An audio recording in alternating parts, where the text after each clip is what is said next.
Hello friends, welcome to my channel. ये book है the greatness guide. इसके writer हैं रॉबिन शर्मा।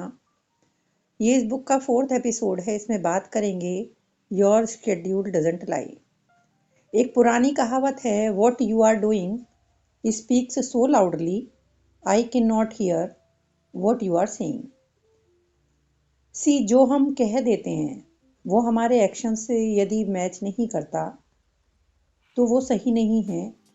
यानी आप क्या कहते हैं लोग वो नहीं मानेंगे, लोग वो मानेंगे जो आप करते हुए दिखोगे उनको। सपोज आप कहते हैं कि मुझे हेल्थ बनाना पसंद है एंड लोग आपके लाइफस्टाइल को देखते हैं, ना उसमें वर्कआउट इंक्लूड है ना ही हाइजीनिक फूड इंक्लूड है, then how could anybody trust you. For example, आप कहते हैं फैमिली आपकी प्रायोरिटी है लेकिन आप फैमिली के लिए टाइम नहीं निकालते। द ट्रूथ इज कि आप सिर्फ बोलते हैं, करते नहीं हैं। सेल्फ डेवलपमेंट सबसे ज़रूरी पार्ट है। जितने आप बेहतर होंगे उतने ही आप इफ़ेक्टिव होंगे। आपका शेड्यूल ही आपका ट्रूथ बताएगा, because schedule doesn't lie. The authentic success lies in your schedule. यदि आप लास्टिंग हैप्पीनेस चाहते हैं तो आपको अपने शेड्यूल को अपनी डीपेस्ट वैल्यू के साथ मैच करना पड़ेगा। यदि जो आप करते हैं और जो आप एक्चुअल में हैं उनमें गैप है, you are out of integrity, या उसे इंटेग्रिटी गैप कह सकते हैं। और ये गैप जितना बड़ा है, आपके डेली जो कमिटमेंट्स हैं और आपकी जो डीपेस्ट वैल्यूज़ हैं उनके बीच में यदि ज़्यादा गैप होगा तो आपकी लाइफ वर्क नहीं करेगी। Less happiness you will feel, क्योंकि you are not walking your talk. जो आप कह रहे हैं आप उस पर चल नहीं रहे, because your video is not congruent और सेम विद योर ऑडियो। क्योंकि आप खुद को धोखा दे रहे हो। ये सबसे बड़ा क्राइम है। आपकी कॉन्सेंस वो देख रही है, वो इस बात की विटनेस है कि आप बोल कुछ और रहे हो और कर कुछ और रहे हो। Your schedule is the best barometer for what you truly value and believe to be important. काफ़ी लोग बहुत सारी अच्छी अच्छी बातें करते हैं, बट टॉक इज चीप। बातें कम और काम ज़्यादा। लाइफ की ये सबसे बड़ी ट्रेजेडी होती है कि हमारी प्रायोरिटीज ठीक से प्लान नहीं होती। फैमिली सबके लिए फर्स्ट प्रायोरिटी होनी चाहिए, along with your health. Family actually matters. आप अपने ड्रीम्स फुलफिल कर रहे हैं लेकिन अकेले। एक बार एक आदमी जिसके पास प्राइवेट जेट था, बहुत सारे घर थे, but he finds himself desperately unhappy. वो नाखुश था। आप सोचेंगे क्यों? क्योंकि उसने अपना बिजनेस बनाने के चक्कर में अपनी फैमिली को खो दिया। उसकी वाइफ ने उसे छोड़ दिया, उसके बच्चे उसको जानते तक नहीं।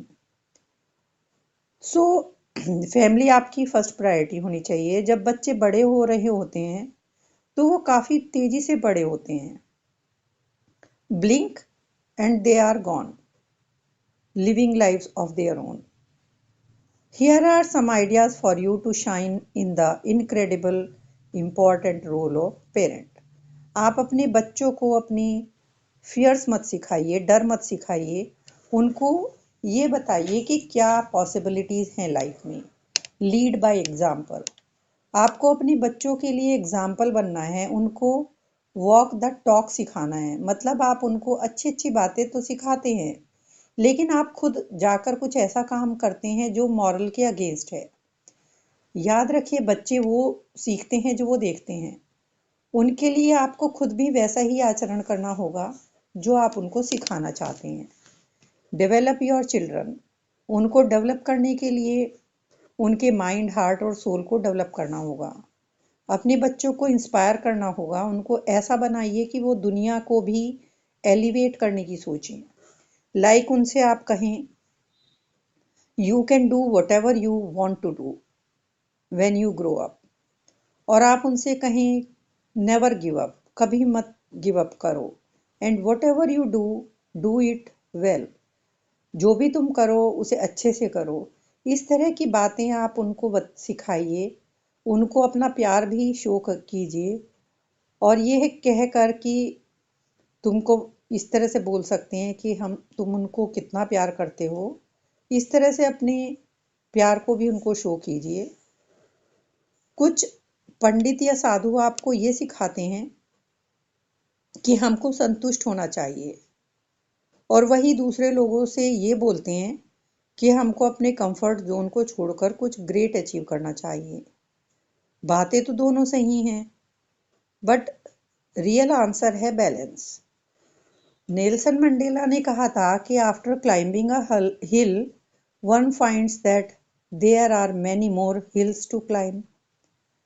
I have taken a moment here to rest, to steal a view of the glorious vista that surrounds me, to look back on the distance I have come.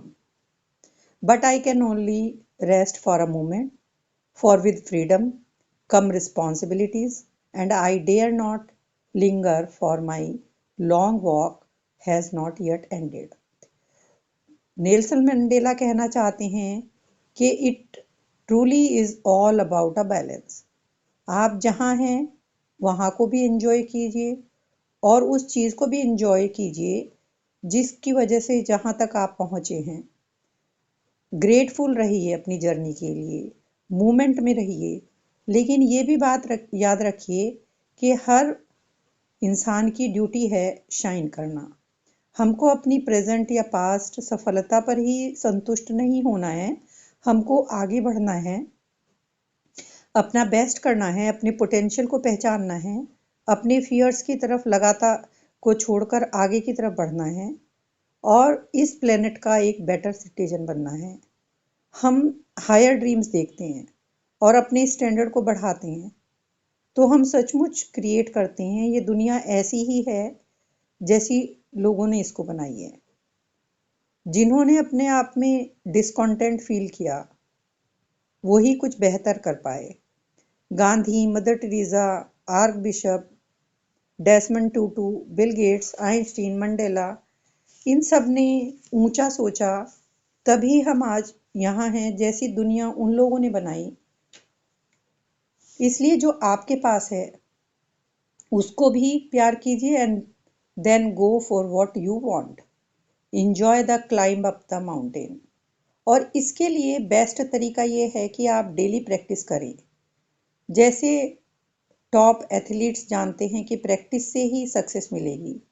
ये हमको अजीब लगता है क्योंकि प्रैक्टिस के लिए डिसिप्लिन चाहिए, but the price of discipline is always less than the pain of regret. Dedication और सेल्फ कंट्रोल, ये प्राइस हमें देना पड़ता है सक्सेस पाने के लिए। हम में से जो भी सबसे बेहतर होगा उसके लिए ये सब करना बहुत इजी होगा। ये एक स्वान इफेक्ट है। जो लोग अच्छे परफॉर्मेंस होते हैं वो देखने में एफर्टलेस लगते हैं और चीज़ों को इतनी ग्रेसफुली करते हैं जैसे स्वान पानी में चलता है। बट लाइक द स्वान, जो कोई भी उसे नहीं देख पाता, उनकी प्लानिंग, डिसिप्लिन, हार्ड वर्क और नियर फ्लॉलेस एग्जीक्यूशन जो नीचे से बिलो द सरफेस हो रहा है वो नहीं जान पाते। लाइफ में भी ऐसा ही होता है कि हमारे हमेशा ही ग्रेट डेज हों ऐसा ज़रूरी नहीं होता। कभी कभी लाइफ में अनएक्सपेक्टेड चैलेंजेस भी आते हैं जो आपको ऑफ ट्रैक कर देते हैं, बट बेस्ट प्रैक्टिस आपको हाईएस्ट प्लेस पर रखती है। आपको पॉजिटिव स्टार्ट करना होगा। कुछ प्रैक्टिसेस आप अपने डे के लिए स्टार्ट होते ही कर देते हैं। जैसे सुबह उठते ही आप अच्छा सा वर्कआउट या अच्छा सा हेल्दी मील या अच्छा म्यूज़िक जो आपको एनर्जाइज करे और आप अच्छा फील करें, हैप्पी फील करें, और खुद को सक्सेस के लिए अफर्मेशन भी दें इससे आपका माइंड फोकस्ड रहेगा। Success and Joy and inner peace don't just show up, ये आपको क्रिएट करनी चाहिए। अपनी प्रैक्टिस जारी रखिए, कांस्टेंट रहिए, कंसिस्टेंट रहिए, and most importantly be enthusiastic, be energetic and be passionate. हमेशा एंथुजियास्टिक बने रहना ही आपको एक स्टेप आगे ले जाएगा, सक्सेस की तरफ ले जाएगा। Years many wrinkles the skin, but to give up enthusiasm wrinkles the soul. बुढ़ापे में स्किन पर रिंकल आ सकते हैं, बट एंथुजियाज्म के ना होने से आपकी सोल पर रिंकल आते हैं। जो लोग इंथुजियास्टिक होते हैं उनमें सिंपल हार्ट फेल्ट क्वालिटी होती है, वो लाइफ के टूवर्ड्स ओपन होते हैं, क्यूरियस होते हैं, वो सीखना पसंद करते हैं, वो स्माइल करते हैं, फन करते हैं। प्ले हार्ड और डोंट प्ले एट ऑल। यदि लाइफ में सेटबैक भी हों तो उनको एम्ब्रेस करो as a chance to grow. और आप ये कुछ आपके साथ बुरा होता है तो कंट्रोल नहीं कर सकते कि डेली आपके साथ क्या होने वाला है, but with an abundance of enthusiasm, इसमें कोई डाउट नहीं है कि आपकी लाइफ में कैसी भी सरकमस्टांसेस आए आप उसको ग्रेस, स्ट्रेंथ और स्माइल से हैंडल करोगे। Be outrageously energetic and madly alive.